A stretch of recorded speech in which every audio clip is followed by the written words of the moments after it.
तो भाई 28 नवंबर यानी आज मेरा CHSL का एग्ज़ाम था सेकंड शिफ्ट के अंदर। तो बिना टाइम वेस्ट किए मैं आपको चारों सब्जेक्ट का एक ओवरव्यू देता हूँ। सबसे पहले इंग्लिश।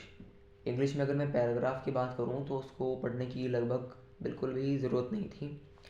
एक सेंटेंस दे रखा था, उसमें पूछा था कि इसके अंदर कौन सा टेंस है। अगले के अंदर जो चार ऑप्शन थे उनमें से पूछा था कि मॉडल वर्ब किसके अंदर है।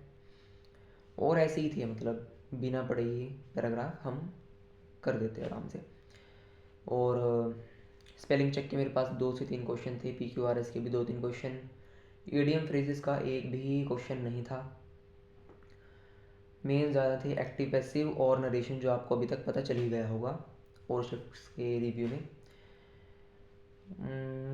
बस इतना ही था इंग्लिश के अंदर, कर लोगे आसान थी। एंटोनिम सिनोनियम थे थोड़े से, एक मुझे आया नहीं था, तो मैंने इंग्लिश के अंदर 24 अटैम्प्ट किए हैं। अगला रीजनिंग। रीजनिंग बिल्कुल लगभग आसान थी। सीरीज़ के क्वेश्चन, कोडिंग डिकोडिंग के क्वेश्चन भर भर के थे। एक मेरा कोडिंग डिकोडिंग का क्वेश्चन नहीं हुआ था। और बाकी इंग्लिश रीजनिंग के अंदर इतना ज़्यादा कुछ था नहीं करने वाला। कैलेंडर वाला टॉपिक भी नहीं था, आसान थी पूरी इंग्लिश वो रीजनिंग। फिर बात करें मैथ की। मैथ के अंदर आपकी मेंसुरेशन के थे 3-4 क्वेश्चन लगभग, और सिंपल सिंपल थे। कंपाउंड इंटरेस्ट, सिंपल इंटरेस्ट के, प्रॉफिट लॉस के 1-2 क्वेश्चन सीधा, मतलब ऐसा ही पूछ रखा। 3 चीज़ें दे रखी थी तो ये तीनों की तीनों और ऐसे ही पूछ रखा था। और रेशियो प्रोपोर्शन के थे 2-3 क्वेश्चन। बाकी बस मैथ में भी था, जैसे होती है ना फिगर की वॉल्यूम मेंसुरेशन के अंदर, वो थी नॉर्मल नॉर्मल सी। फिर सबसे अनएक्सपेक्टेड मेरे लिए थी जीके। जीके में जो आपने सुने होंगे इम्पोर्टेंट टॉपिक्स, सेंसस हो गया, 5 ईयर प्लान हो गया, चलो तो पुराने इम्पोर्टेंट टॉपिक्स थे। पर अब के भी जैसे स्टैटिक और करंट अफेयर ज़्यादा पूछ रहे थे, जैसा और शिफ्ट्स में हमने देखा। तो स्टैटिक से भी मेन क्या है, नेशनल पार्क, फेस्टिवल, डांस, यही, इनमें से एक भी क्वेश्चन नहीं था। हिस्ट्री के अंदर से एक क्वेश्चन था, मिडिवल हिस्ट्री से सिर्फ एक क्वेश्चन, और पॉलिटी के आर्टिकल से 2 क्वेश्चन थे। बाकी सारी की सारी लगभग लगभग सारी करंट अफेयर। उसके अंदर मैं बताऊँ, करंट अफेयर तो थी, और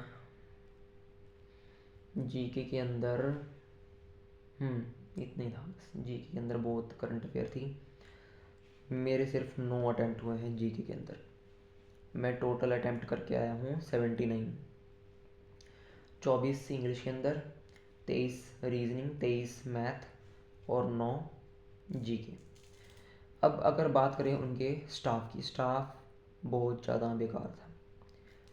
अगर जो रेटिंग होती है ना, 5 रेटिंग होती हैं, excellent, very good, good, poor, मैं उनको वेरी पुअर देता।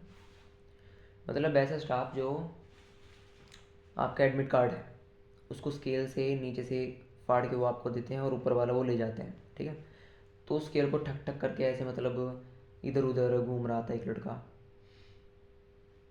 और मेल स्टाफ, मतलब फीमेल स्टाफ को साफ बोलो तो ऐसे ही छेड़ रहा था फालतू में, मतलब उल्टी सीधी बातें कर रहे थे, आप समझ सकते हो, ठीक है। नौजवान, मतलब ऐसे ही स्टाफ, ऐसा लग रहा है जैसे किसी ने दिहाड़ी, दिहाड़ी होता है ना एग्जैक्ट शब्द, लगा रखे हों, ऐसे ही बेकार स्टाफ था बहुत। आपस में बात भी ऐसे ही कर रहे थे वे, बेकार से तरीके से।